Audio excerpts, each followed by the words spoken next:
दाढीला हलक्यात घेऊ नका, मग दाढी करा. तुमची दाढी एवढी हलकी आहे का?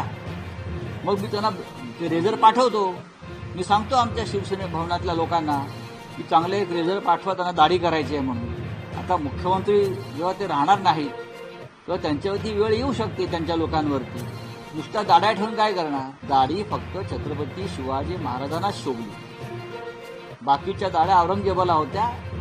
तुमची दाढी औरंगजेबाची आणि अफजल खानाची दाढी आहे, जे महाराष्ट्रावर चाल करून आली. दाढीला हलक्यात घेऊ नका.